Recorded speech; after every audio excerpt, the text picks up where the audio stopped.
The next question is by Yogesh Ingole from Kolkata, India. Associating partners with God is the number one major sin as per Islam. All Hindus do such worship and associate partners with God, Murti Puja.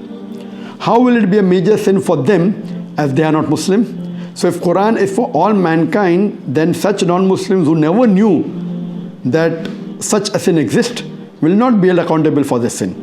And on the day of judgment, will they be punished? So the Yogesh has asked a very important question, that the Hindus who don't know about the concept of major sin, the concept of shirk, how will they be held responsible on the day of judgment? Point number one. All the major religions, if you read the scriptures, they talk about monotheism, believing in one God.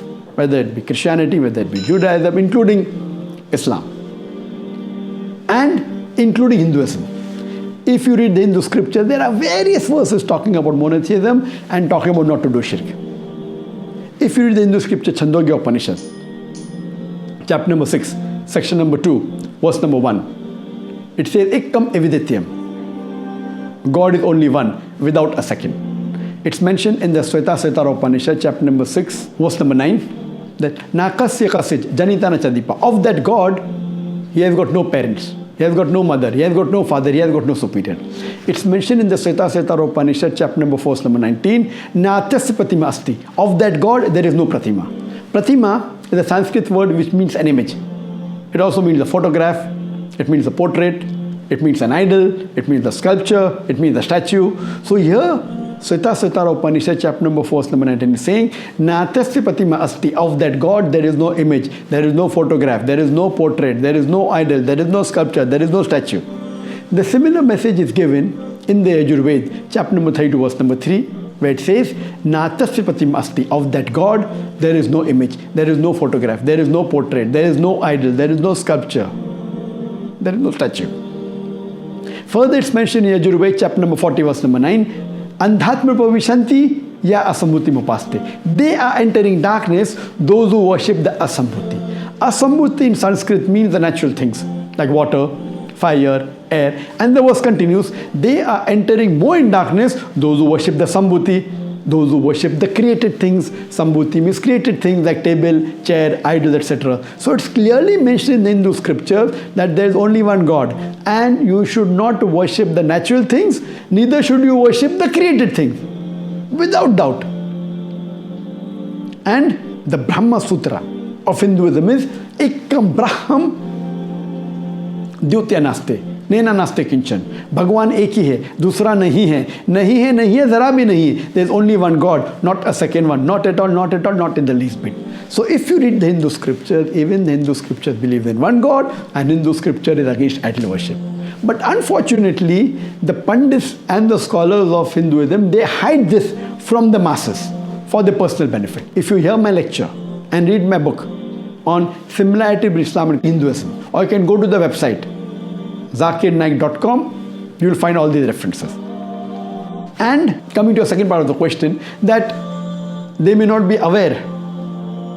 Maybe he is a Hindu, he may not be a practicing Hindu, and he may be doing idol worship, but may not be aware of mentioned in the scripture.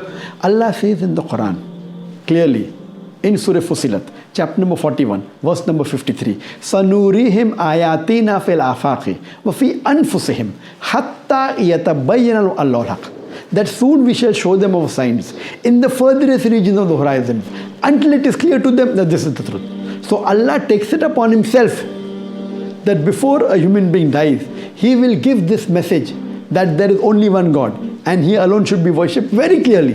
Whether you deliver the message or not, whether I deliver the message or not, whether we read the holy scriptures or not, Allah has taken it upon himself that he will deliver this message to every human being before the person dies. But because of the society, the person understands the message, but he may say, okay, for now if I follow Islam, I may have to give up my business, I may have to stop drinking alcohol, I may have to stop cheating. So all these associated factors doesn't allow him to follow the guidance he has received.